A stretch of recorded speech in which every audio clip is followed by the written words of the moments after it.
오늘도 이 10번째 질문을 중심으로 하나님의 형상으로 만드신 사람, 그 두 번째 시간 말씀을 전하도록 하겠습니다. 하나님은 오늘 우리가 읽으신 창세기 1장 26절부터 28절까지 보면 사람을 세 가지의 존재, 또 목적, 그리고 명령을 말씀하셨습니다. 26절 보시면 하나님은 우리를 당신의 형상, 하나님의 형상으로 우리를 만드셨다, 그렇게 말했지요. 그리고 27절에 보니까 하나님은 사람, 남자와 여자로 만드셨다, 그 이야기를 하고 있습니다. 첫째는 하나님의 형상으로 우리를 만드셨다라는 말은 어떤 말과 동일하다고 그랬습니까? 사람은 동물과 다르다는 거죠.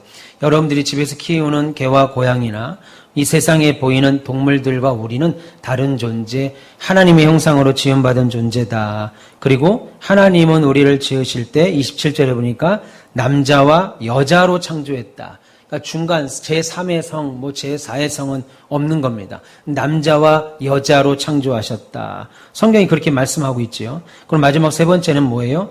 이 땅의 모든 것들을 다스리고 정복하라 라고 말씀을 하셨습니다. 이게 사람이 창조된 목적이고 이유고 우리에게 맡겨진 사명이지요.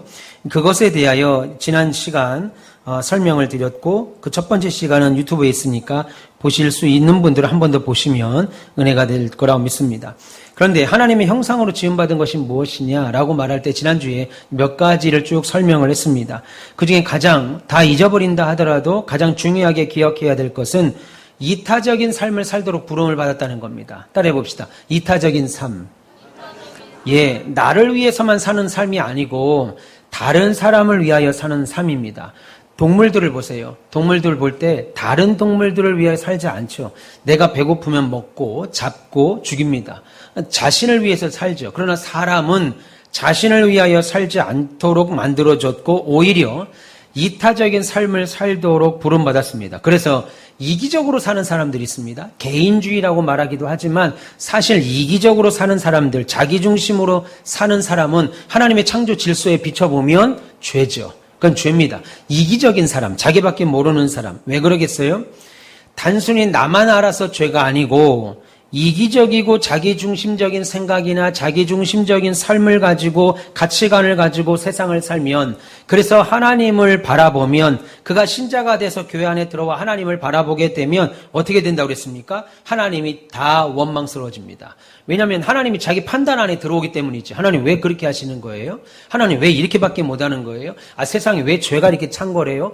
세상에 왜 전쟁이 이렇게 있어요? 하나님 왜 바이러스로 세상 사람들이 이렇게 많이 죽게 해요? 누구는 저렇게 수십억, 수백억짜리 빌딩과 아파트에 사는데 누구는 왜 반지하 월스방에 살면서 밥도 못 먹고 모녀가 죽는 모습들 보잖아요. 왜 누구는 저렇게 살고 누구는 왜 저렇게 살아야 돼요? 하나님이 내 판단 안에 들어옴으로 인해서 하나님을 원망하게 됩니다. 그런데 이타적이라는 것은 뭐냐면, 가장 먼저 이타적이라는 건 뭐냐면 하나님께 대하여, 이타적인 것은 하나님이 하시는 그 일에 대하여 하나님이 옳습니다. 그리고 하나님이 내가 이해되지 않는다 하더라도 당신의 뜻이 무엇입니까? 이렇게 물으면서 하나님을 높여요. 역시 하나님은 위대하십니다. 내가 부족해서, 하나님 말씀하신 것처럼 하나님의 가장 지혜 없으심이 우리의 인간의 가장 지혜로움보다 낫다고 하셨으니 하나님 당신의 뜻을 알려주십시오. 그래서 그 자리에 신앙의 절대성이 자리합니다. 사람과의 관계 속에서도 하나님께서 말씀하시기를 상대를 위하여 사는 삶이다 라고 말하고 삶의 목적성을 부여합니다. 그런데 이게 중요한 일이죠. 사람은 이타적으로 살도록 지음받았는데 타락 이후에 이게 잃어버려요. 그래서 다른 사람들과 비교할 때 내가 조금만 잘나면 우월감이 막 생긴다고요. 내 자식이 다른 애들보다 공부 잘하면 괜히 막 우월감이 생겨요. 내가 공부 잘하는 것도 아닌데. 내가 공부 잘하는 것도 아닌데 내 자식이 공부만 잘하면 막 그거 가지고 우월감이 생겨요. 학교 선생님이 말 한마디 좋게 해주면 그걸로. 학교 전화했는데 선생님이 아버님 아들이 어쩌면 그렇게 돌대가리고, 아버님 아들이 어쩌면 이렇게 학교에서 적응도 못하고, 그렇게 말하는 선생님 계시지만 얼마나 되겠어요. 부족해 보여도 좋게 말하고 좀 연약해도 좋게 말해주는 게 선생님 입장이잖아요. 그런데 우리 선생님이 우리 아들이 제일 학교에서 똑똑하다고 했다고, 그러면 제일 멍청하다고 하겠어요? 그런데 거기에 막 그냥 우월감이 생겨요. 그래서 남과 비교해서 남의 자식이 조금 빠지면은 막 그냥, 그래요. 근데 내 자식이 거기에 비해 빠지면 막 절망감을 느끼죠. 이런 기본값 틀 안에 우리가 살게 되죠. 타락 이후에. 말씀드린 것처럼 우리는 창세부터, 창조 때부터, 이타적인 삶을 살도록 부름받았습니다. 다른 사람들을 돕도록 사는 거예요. 내가 원하는 대로 너는 살아라. 이것은요, 타락의 양상입니다. 전제주의적이고 폭군주의적인 양상이죠. 이것이 가정, 사회, 국가, 세계, 자연, 만물로 확대되는 겁니다. 이 마음이, 그래서 지난주에 돕는 자로서의 배필을 만들 때 여자는 남자를 돕는 자라고 하니까 돕는 거야. 거봐, 도와야지. 당신은 나를 돕는 자야. 라고 말하는 게 뭐겠어요? 이게 지금 타락의 양상입니다. 당신은 봐봐, 목사님 성경에도 나왔잖아. 날 돕는 자야. 그러면 그게 당신 타락했구만. 타락의 양상이구만. 보면 돼요. 이게 국가로 가면 막 전제주의적으로 되고 폭군의 양상으로 가죠. 그러니까 가정에서 타락한 우리의 모습이 가정, 사회, 국가, 그 다음에 자연 전체 만물까지 확장돼서 나갑니다. 이게 죄악의 양상이죠. 이 세상에 소망 없는 이유가 바로 여기에 있는 거예요. 이타적이지 않거든요. 하나님의 형상으로 만든 우리는 원래는 이타적으로 살아요. 서로 도움 주고 서로 상호 서로 의존하면서 살아라 라는 거죠. 이 말은 존재적으로, 우리가 원래 존재론적으로 근본적으로 인간은 상호 의존할 수밖에 없는 존재라는 겁니다. 나 혼자 내 주먹을 믿어 라고 혼자 살 수 없다라는 거예요. 여러분, 인간은 자존적인 존재가 아닙니다. 무슨 말이냐면 우리가 하나님이 아니에요. 하나님은 스스로 계신 분이고 자존하시는 분입니다. 근데 인간은 자존하지 않아요. 스스로 있는 자가 아니죠. 우리는 연약한 자고 유한한 자고 하나님의 도움으로만 살 뿐인 것처럼 하나님께서 정하신 이 세상 안에서 서로 간 도우며 살 수밖에 없는 존재라는 거죠. 우리는 이 세상을 초월할 수 없습니다. 초월해 살 수 없어요. 하나님은 초월하시죠. 하나님은 스스로 계시는 분이에요. 누구의 도움으로 살고 누구의 도움이 없으면 당장 살지 못하는 분이 아닙니다. 스스로 계시는 분. 근데 우리는 그렇지 않아요. 이 세상이라는 구조 안에 들어서 내가 다른 사람을 돕고 그 사람은 또 다른 사람을 돕고 이 사람은 또 다른 사람을 돕고 그렇게 살아야 된다는 거죠. 그런데 자기 존재의 주제를 잘 모르잖아요, 사람들이. 그래서 내가 막 그러죠. 이게 뭐겠어요? 이렇게 되는 것 자체가 세상을 하나님의 형상으로 형상대로 살지 않는 겁니다. 우리 짧은 동영상 한번 볼까요? 2개 정도 동영상입니다. 아주 짧은 영상, 2분짜리 영상인데 2개 한번 보겠습니다. 긴 숟가락을 가진 사람들이 있습니다. 이 사람들은 멀리 떨어져 있는 음식을 먹어야 했지만 자신의 입으로 가져갈 수 있는 사람은 단 한 명도 없었는데요. 그때 한 남자가 여자가 음식을 띄지 못하게 막았고 균형을 잃고 음식을 못 먹게 된 사람들이 남의 숟가락을 아래로 던져버리기까지 했죠. 내가 못 먹으면 너도 못 먹는다는 이기적인 마음만 남은 그때 한 여자가 숟가락 없는 남자를 먹여주려 합니다. 힘이 달려 버티기 힘들었지만 사람들이 힘을 모았고 남자가 마침내 첫 술을 뜨면서 세상은 평화를 되찾게 되는데요. 자신만 생각하며 음식을 먹을 땐 모두가 배고프게 되지만 서로의 배고픔에 관심을 가지면 모두가 음식을 나눠 가질 수 있게 되는 세상. 이 애니메이션은 서로의 필요를 인식하고 협력하면 기아 문제를 해결할 수 있다는 메시지를 전하고 있죠. 요 영상 보셨지요? 처음에 볼 때는 흑백의 세상입니다. 흑백의 세상인데 가운데 있는 음식을 내가 먹을 수 없어요. 긴 숟가락이니까. 그래서 그걸 먹으려고 하니까 옆에 사람들이 막 못 먹게 막 막죠. 근데 그걸 먹을 수 있는 방법은 뭐예요? 김두일 집사님이 갖고 있는 긴 숟가락으로 앞에 전영폰 집사님께 이렇게 띄워드리는 거예요. 그러면 전영폰 집사님은 우리 지집사님에게 이렇게 띄워주면서 어떻게 돼요? 영상이 칼라로 바뀌죠. 그게 하나님이 우리를 만드신 목적. 다른 사람을 위하여 사는 목적입니다. 하나 더 볼까요?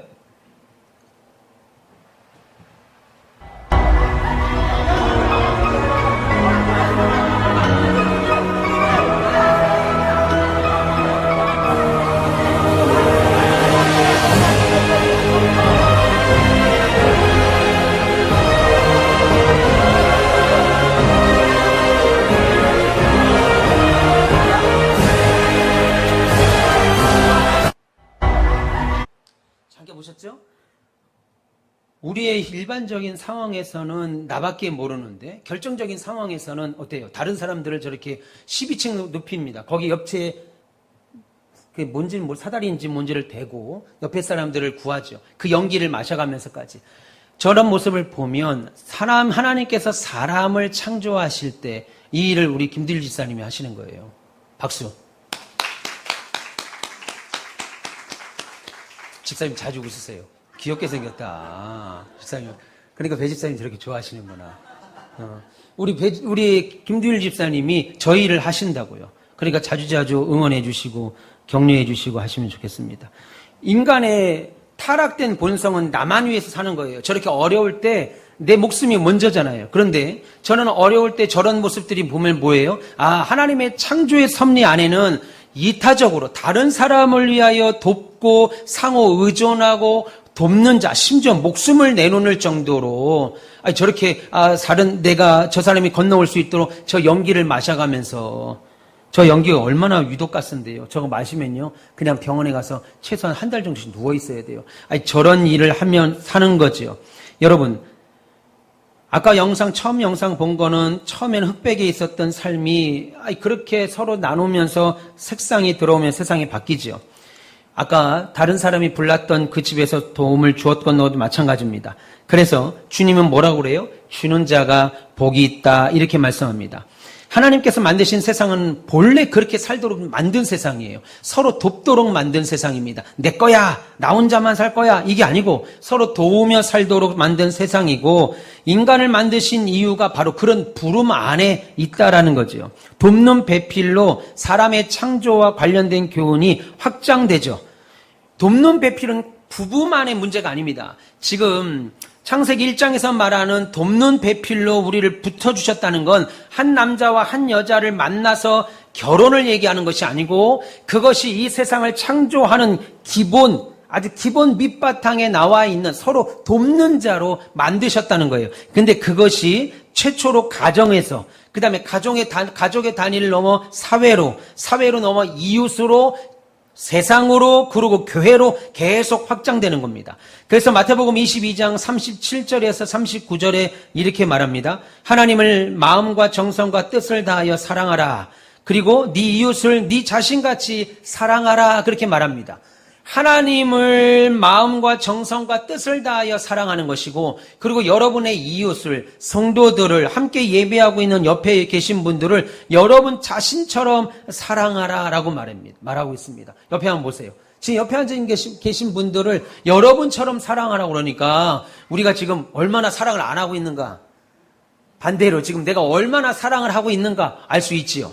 서로 마주 보면 내가 저를 나처럼 사랑하고 있는데 사랑하라고 주님이 말씀하셨는데 나는 어떤 건가 말씀을 비춰봐서 돌아보는 거예요. 그리고 야고보서 2장 8절에 이렇게 말합니다. 네 이웃 사랑하기를 네 몸같이 하라신 법은 최고의 법인데 네 이웃을 사랑하라는 것을 네 이웃을 네 몸처럼 사랑하라고 하는 것은 최고의 법인데 그것을 지키면 잘하는 것이다 라고 말하는 거예요. 장희정 권사님, 우리 김현숙 권사님을 어떻게 해요? 권사님 몸처럼 사랑하면 잘하는 것이다. 그게 최고의 법인데 잘하고 있다. 이런 거예요. 다른 것보다 그게 가장 잘하는 것이다 라고 말씀하는 거죠.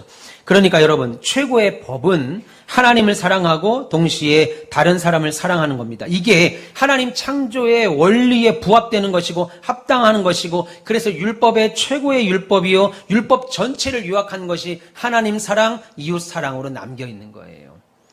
딱 떨어져서 독립돼서 하나님 사랑, 이웃 사랑이 아니고 이것은 창조의 근간을 갖고 있습니다. 예를 들어서 우리 교회가 예배 시간마다 10계명을 읽습니다. 하나하나를 어떻게 지키고 있는가 생각해 볼 때 하나님 저 이거는 좀 잘한 것 같은데요. 이거는 제가 좀 안 한 것 같네요. 라고 말할 때 하나님이 주신 그 목적에 따라서 10가지의 계명을 따라서 그 계명을 비춰보는 거죠. 그래서 내가 이타적이었나? 이 계명을 지킬 때 상호 의존적이었나? 아니면 내가 호의적 삶을 살아가면서 그 원칙에 따라 내가 다른 성도들을 도왔나?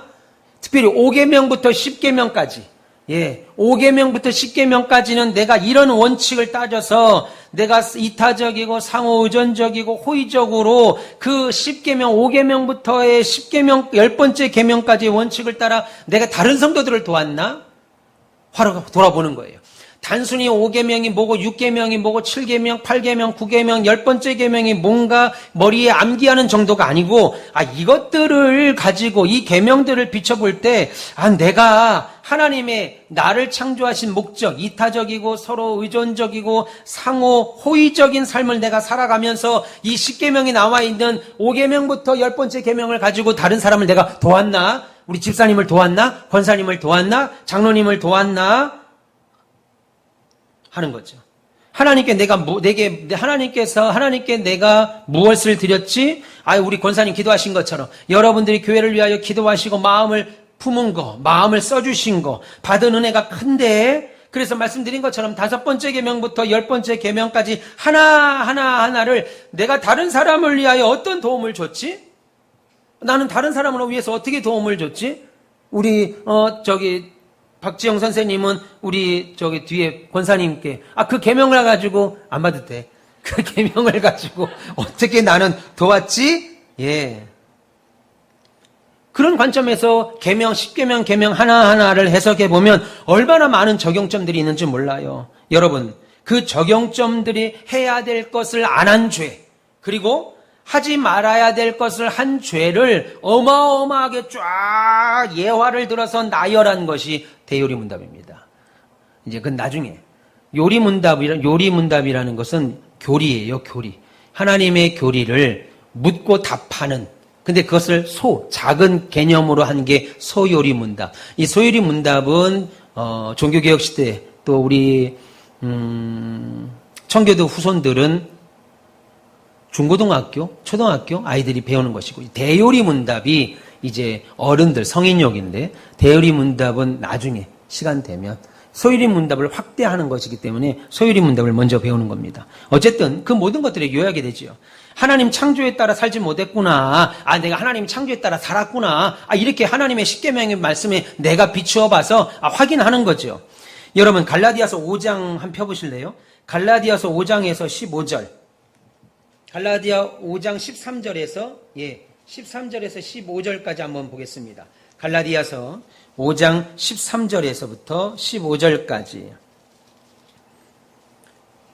갈라디아서 5장 13절에서 15절. 네, 찾으십시오. 천천히 하겠습니다. 찾으신 줄 알고 갈라디아서 5장 13절에서부터 15절까지 말씀 우리 한 절씩 교독하도록 하겠습니다. 갈라디아서 5장 13절에서부터 15절 한 절씩 교독하도록 하겠습니다.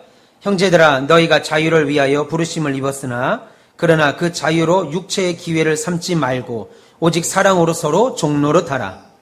오늘 법은 내 이웃을 사랑하기를 내 자신 같이라 하시는 말씀에서 이루어졌나니. 같이 읽습니다. 만일 서로 물고 먹으면 피차 멸망할까 조심하라. 아멘. 오늘 성경에 뭐라고 그래요?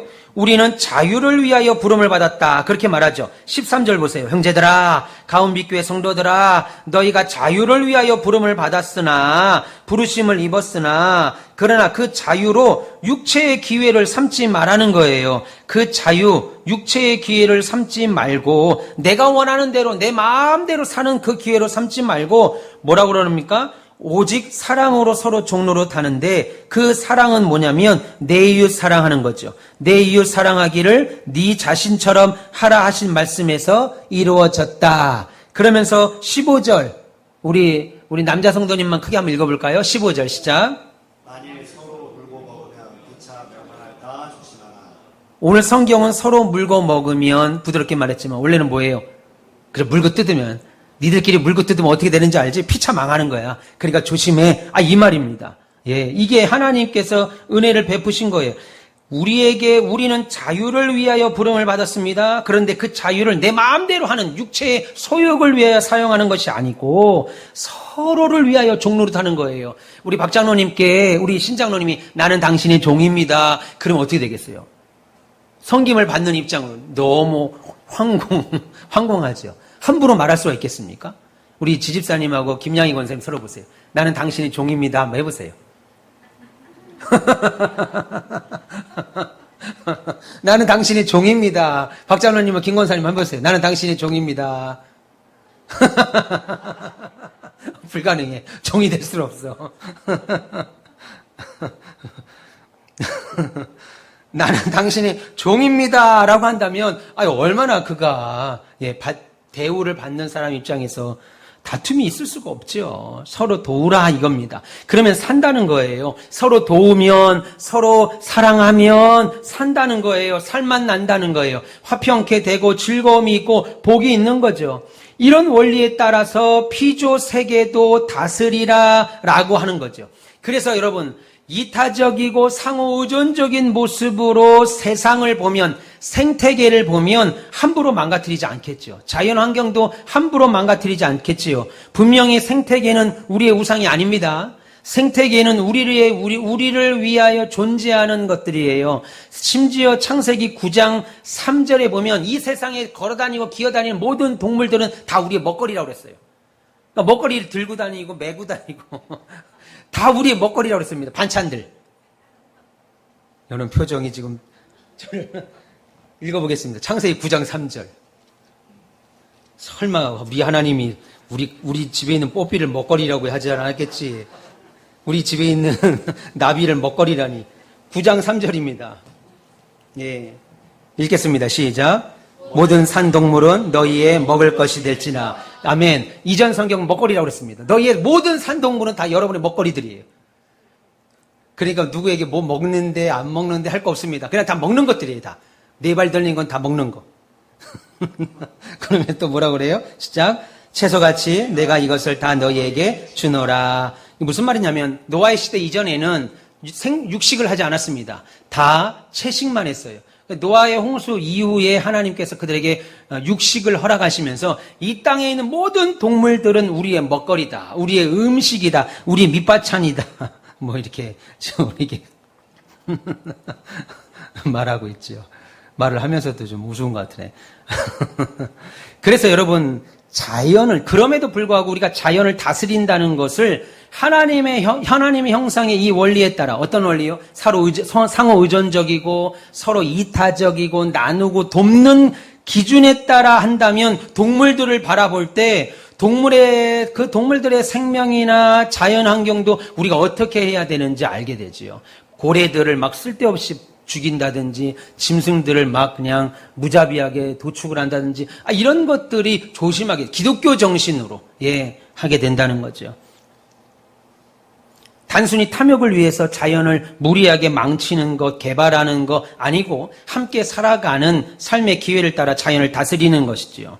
오늘 본문의 말씀에 대해서 정리해서 우리가 교훈을 보자면 타락한 우리가 이 같은 호의적이고 그래서 상호의존적이고 이타적인 삶을 그 존재의 방식을 어디서 배울 수 있냐는 거예요. 그러면 어디서 배우냐는 거예요. 여러분 이런 것은 세상에 없죠. 누가 세상을 그렇게 살아요? 내가 먹어야 되는데 무슨 돌고래의 생명을, 무슨 고래의 생명을, 고등어의 생명을 생각해요. 내가 배고파 죽게 생겼는데 무슨 소를 도축하고 돼지를 도축하는데 무슨 인도주의적인 방법을 써요. 내가 죽게 생겼는데. 그래서 그렇게 세상을 살면 사람들이 뭐라고 그래요? 아이고 자네는 세상을 모르는구만. 그렇게 살다가는 폭망이야, 폭망. 사람을 믿지 마라 이렇게 말하잖아요. 네. 그게 세상입니다. 그러니까 그런 세상에서 어떻게 우리가 하나님의 형상대로 사는 이타적인 삶, 상호 의존적인 삶, 서로 이런 삶을 어디서 배울 수 있냐는 거예요. 그것을 누구를 통해서 배울 수 있냐는 거예요. 남들 다 그렇게 사는데, 세상 사람 다 그렇게 사는데 나는 또 어떻게 안 그럴 수 있냐는 거예요. 남들 다 그렇게 사는데. 내 자신 안에도 있는 그런 모습들이 있잖아요. 세상 사람들이 그렇게 살아갈 때, 나도 좀 그렇게 편히 살고 싶다. 나도 좀 어느 때는 신자가 아닌 것처럼 좀 그렇게 살고 싶다라고 하는 타락의 모습을 어떻게 극복해 나갈 수 있냐는 거예요. 정당한 노동으로 일정한 소득을 얻고 또 여러 가지 경제 원리에 따라서 정직하게 소득 얻는 것을 당연하다고 성경은 말하고 있는데, 속이는 일 한 번만 하면 큰 돈이 들어오잖아요. 뇌물 한 번만 주면 큰 자리를 얻습니다. 뒷돈 한 번 주면 없던 일이 막 생겨요. 실제로 그렇게 되더라고요. 예. 한 번만 속이면 한 건 크게 하는데, 한 번만 탁 눈 감으면 내 마음대로 뭔가를 원하는 대로 손에 쥘 수 있는데 어떻게 그걸 안 할 수 있냐는 거예요. 그 답이 에베소서 5장에 나옵니다. 우리에게 가르쳐 주죠. 에베소서 5장 한번 펴볼까요? 에베소서 5장 18절부터 25절. 오늘 여러분들이 휴가도 안 가시고 이 오후 예배까지 나오셔서 오늘 일찍 끝내겠습니다. 3시 30분에. 3시 반에. 에베소서 5장 18절부터 25절까지입니다. 신약 315페이지입니다. 제 성경은. 에베소서 5장 18절부터 25절 315페이지 한 절씩 읽겠습니다. 18절부터 제가 먼저 읽겠습니다. 술 취하지 말라. 이는 방탕한 것이니 오직 성령으로 충만함을 받으라. 시와 찬송과 신령한 노래들로 서로 화답하여 의의 마음으로 주께 노래하며 찬송하는 범사에 우리 주 예수 그리스도의 이름으로 항상 아버지 하나님께 감사하며 그리스도를 경외함으로 피차 복종하라. 아내들이여 자기 남편에게 복종하기를 주께 하듯 하라. 이는 남편이 아내의 머리된 그리스도께서 그의 머리됨과 같으니 그가 바로 몸의 구주시니라. 그러므로 교회가 그리스도에게 하듯 아내들도 범사에 자기 남편에게 복종할지니라. 남편들아 아내 사랑하기를 그리스도께서 교회를 사랑하시고 그 교회를 위하여 자신을 주신같이 하라라고 했습니다. 여러분, 우리가 어떻게 창조 때에 우리를 처음으로 만드신 창조 때의 아름다운 하나님의 형상을 회복하며 우리를 지으신 존재의 목적을 실현하는 방식과 그 길, 그 사례, 그 모범을 어디서 볼 수 있냐면 바로 그리스도를 통해서 보는 겁니다. 오늘 18절 보시면 술 취하지 마라. 이는 방탕한 것이니 오직 성령으로 충만함을 받으라. 그러면서 시와 찬송과 신령한 노래들로 서로 화답하며 너희 마음으로 주께 노래하고 찬송하라. 20절 범사에 주 예수 그리스도의 이름으로 항상 아버지 하나님께 감사하고 그리스도를 경외하는 것처럼 피차 복종하라 라고 말합니다. 그러면서 여기서 느닷없이 아내와 남편 이야기를 하죠. 아내와 남편이 하나님이 창조 삼위 중에 가장 작은 단위이기 때문에 말하는 거죠.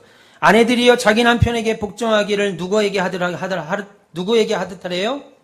그렇죠. 주께 하듯 해라. 예수님께 하듯이 여러분 남편을 하는 거예요. 전현자 권사님. 예수님 대하듯이 신장로님 한번 봐보세요. 신장로님 뒤로 한번 봐보세요.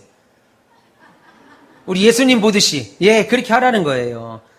왜요? 23절 남편이 아내의 머리됨이 그리스도께서 교회의 머리됨과 같으니 그가 바로 몸의 구주기 때문이다. 지금 당연히 남자가 높고 여자는 낮다는 말이 아니라 왜 여자가 남편을 머리로 두고 존경해야 되냐면 교회의 머리가 그리스도시기에 우리는 교회의 구성원으로서 그리스도의 몸 안에 있는 우리라 남편을 그리스도처럼 따르고 그러면서 뭐라고 그래? 24절 교회가 그리스도에게 하듯 아내들도 범사에 자기 남편에게 복종하라 라고 말합니다. 복종하라는 거예요. 그러면서 25절 반대로 남편들아 아내 사랑하기를 그리스도께서 교회를 사랑하시고 교회를 위하여 자신을 주신같이 하라. 야, 아내를 위해서는 3절이나 하는데 남편을 위해서는 1절만 하네. 이게 아니고 보세요. 아내를 위해서는 3절이나 하지만 남편에게 주어진 거 한번 보세요. 남편들아 아내 사랑하기를 전홍폰 집사님, 최은환 권사님 사랑하기를 어떻게 사랑하라는 거예요? 아유 이뻐, 아유 오래 살았으니 아들 딸 낳아줬으니 고마워. 이게 아니고 주님이 교회를 사랑하시는 것처럼.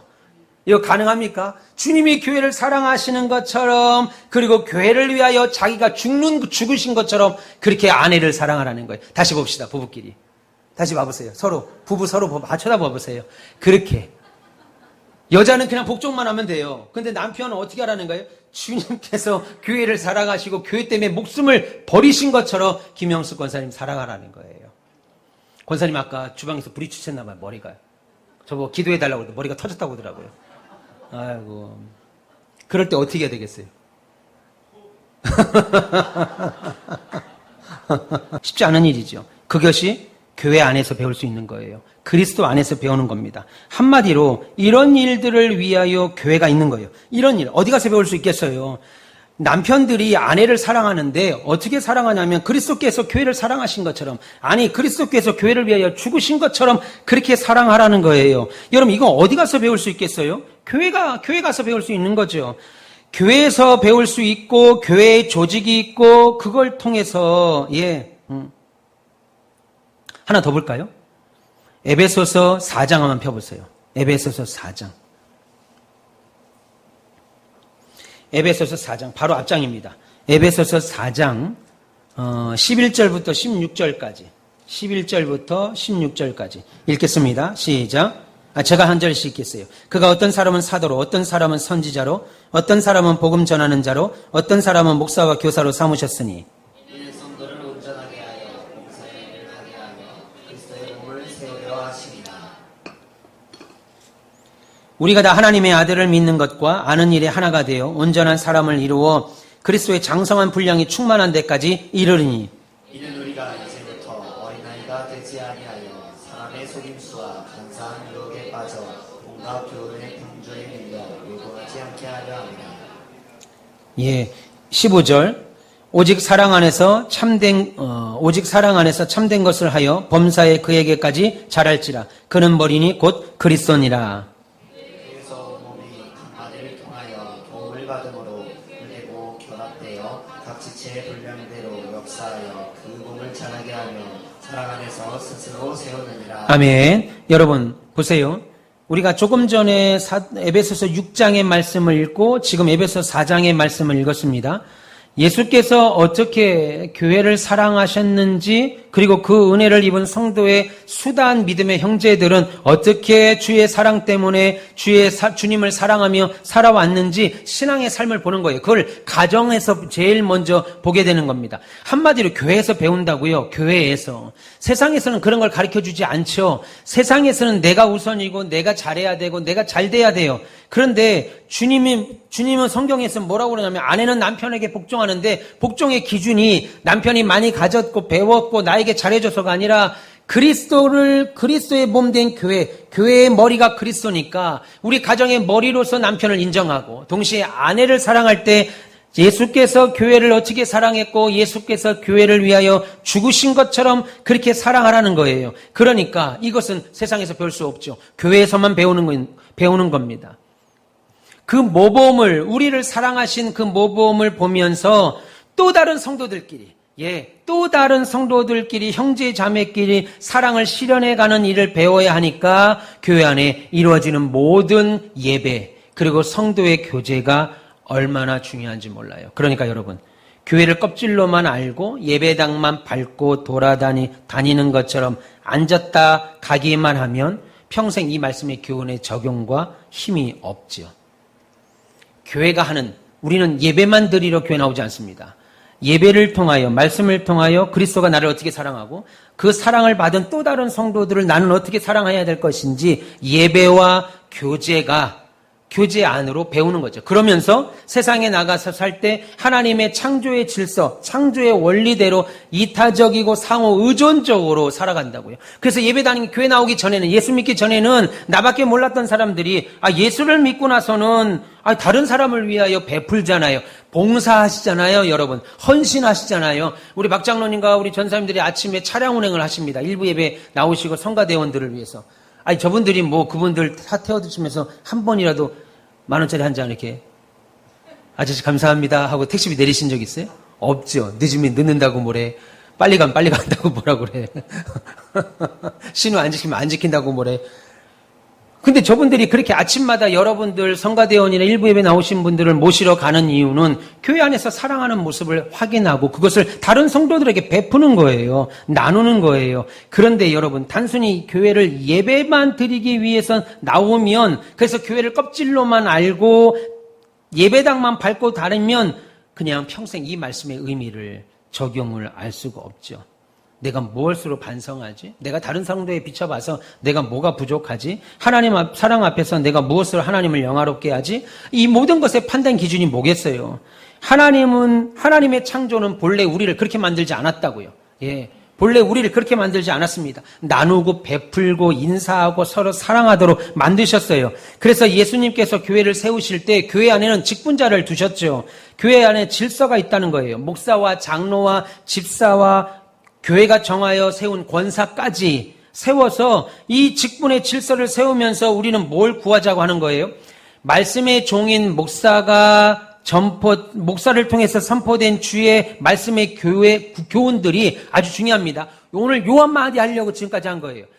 말씀의 종인 목회자를 통해서 선포된 주의 말씀의 교회 교훈들이 우리 가운비 교회 안에서 잘 이루어지도록 하는데 유효하도록 쓰임받도록 직분자가 세워지는 거예요. 예배만 드리는 것이 중요한 게 아니고 주방 봉사, 성가대 봉사, 차량 운행 봉사, 교사, 그 외에 안내위원, 그 외에 우리 8월 30일 날 뭐예요?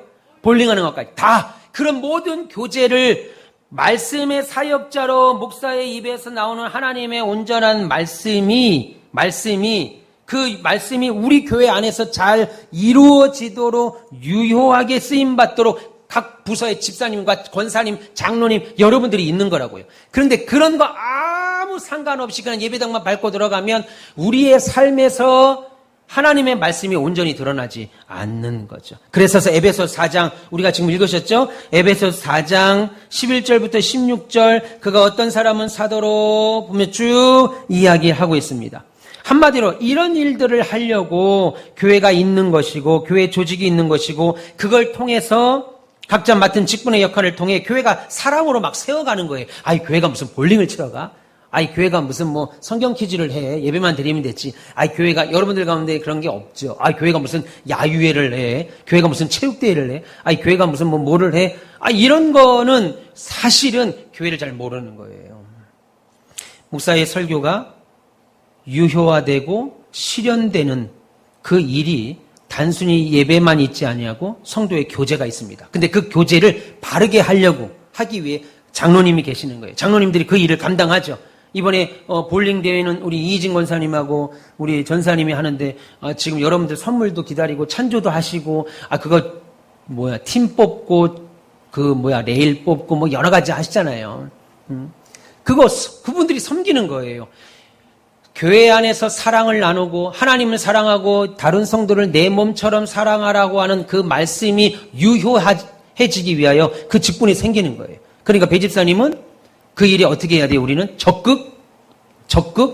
그렇죠. 동참할 정도가 아니라 그 일을 막 도와야 돼요. 도와서 그 일이 멋지게 우리 교회 안에 이루어져서 이야 우리 몸은 볼링이지만 가서 공 돌리지만 그걸 통해서 아유 집사님, 권사님, 아유 김영미 권사님 너무 잘 치신다. 너무 볼링 잘하신다. 저도 볼링 아주 기가 막힙니다. 아주 그냥. 일부러 제가 좀 못 치는 것처럼 보이는 거예요. 했다 하면은 막 그냥 이쪽에서 던지면 저쪽은 날아가니까 내가 좀 감추는 거죠, 내 실력을.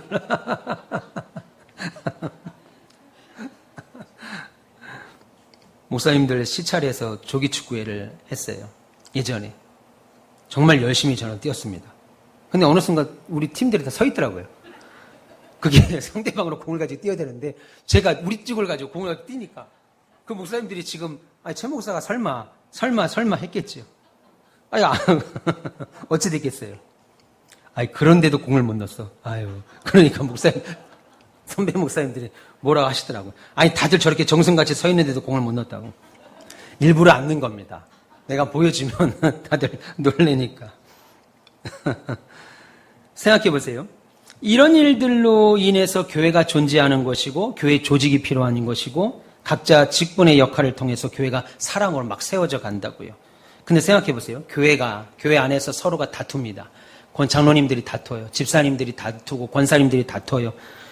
그리고 아무런 교회에 관심도 없어요. 교회 모든 교제 모임들에 적극적으로 참여도 안 해요. 그럼 여러분 마음이 혼란스러워요? 안 혼란스러워요? 혼란스럽죠. 우리 마음이 혼란스러워요. 그러면 제일 먼저 영향받는 게 어딘지 아세요? 예배입니다. 예배. 볼링대회 안 가면 안 가는 것으로 끝나는 게 아니라 예배에 영향을 받아. 예배. 괜히 불편해. 교회 안에 다툼이 일어나잖아요. 집사님! 하다 다퉈요. 주방에서 봉사하다 다퉈. 설거지하다 다퉈. 차량 운행하다 다퉈. 교사하다 다퉈. 회의하다 다퉈. 회의감에 빠져요. 성가대하다 다퉈. 그러면 여러분 다투는 것으로 끝나는 게 아니고 다투면 제일 먼저 찾아오는 것이 예배가 망쳐져요. 예배가 딱 중단됩니다. 예배가. 그래서 여러분 예배와 교회 안에 다툼이 있거나 무관심하거나 참여하지 않게 되면요. 예배가 그대로 문을 닫아요. 말씀을 듣고 하나님 앞에 마음을 열고 나오지 않거든요. 다툼의 당사자끼리 앉아서, 아우, 저 말씀은 그 집사가 들어야 되는데, 아니, 저 집사가 들어야 되는데, 저 사람이 들어야 되는데, 막 이런 생각을 하기 시작합니다. 그러니까 자신을 향한 말씀으로 겸손하게 그 말씀이 안 받아들여요. 무슨 말이냐면, 여러분들 가운데 조금이라도 언짢은 마음, 다툼의 마음, 불안의 마음, 불편한 마음들이 싹 트면요, 제일 먼저 영향을 받는 게 예배입니다. 그래서 그 예배에 온전히 그 말씀이 내게 들어와야 되는데, 그 말씀이 겸손함으로 받아들여지지가 않아요. 그래서 교회가 평화로워야 되고요. 서로 관심이 많아야 되고요. 서로 사랑해야 되고요. 서로 협력하셔야 돼요. 교회가 든든히 서가려면. 믿기를 축원합니다. 제가 보기에는 여러분들 참 훌륭하세요. 마이크 이렇게 쓰는데 피질 못했네. 훌륭하셔. 옆에 계신 분 보면서 한번 해볼까요? 훌륭하십니다. 손 한번 해보세요. 여러분들 훌륭하십니다. 예, 훌륭하세요. 하나님의 은혜 가운데 계신다고요. 장로님들 가운데 서로 싸우는 분 없잖아요. 박장로님, 신장로님, 최장로님 막 다투거나 우리 권사님들 가운데 다투거나 그런 게 없어요. 훌륭하셔요. 해봅시다. 같이. 훌륭하십니다. 예. 성규야, 해봐. 지금 이런 게 너무 싫다고 그러더라고, 우리 아들은. 왜 교회에서 저런 거 하냐고. 해봅시다. 같이. 훌륭하세요. 네. 훌륭하세요. 네. 여러분, 인간이 인간을 만나는데 왜 다툼이 없겠어요? 왜 마음이 걸림거리가 없겠어요? 근데 참잖아요. 덮어주잖아요. 서로 협력하고 돕잖아요. 어느 정도 시간이 지나면 그냥 이해해 줄 만한 힘도 생기잖아요. 영혼을 위함이고 동시에 하나님이 나를 창조하신 형상대로 만드신 그 이타적인 목적을 수행하는 거예요. 그러니 여러분 얄밉다 하지 마세요. 박명인 권사님이 하는 게 아니라 아우 얄미워. 아우 저 집사님, 저 권사님, 아우 저 장로님 정말 얄미워. 그런 거 하지 마세요. 우리 교회는 얄미운 거 없습니다. 알았죠? 훌륭하십니다. 해봅시다. 시작. 훌륭하십니다. 그래요. 좋네요. 우리 이런 거 좀 만들어야 되겠다. 아우 얄미워. 그러지 마세요. 좋게 보고, 좋게 듣고, 좋게 말하고, 좋게 생각하고, 좋게 행동하세요. 그게 우리의 창조의 섭리에 다시 부합하는 겁니다. 그게 신앙이고 그게 거룩해지는 겁니다.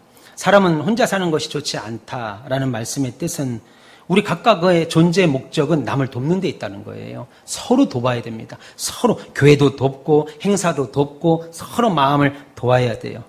그래서 여러분의 인생을 마감할 때쯤 돼서 내가 잘 살았나? 어떻게 살았지? 라고 생각할 때 그 기준의 잣대가 뭐냐면 바로 이겁니다. 내가 다른 사람을 돕고 살았나? 내가 하나님을 사랑하며 살았나? 그리고 내가 우리 장로님들을, 권사님, 집사님들을 정말 사랑하고 살았나? 돌아보는 요 잣대가.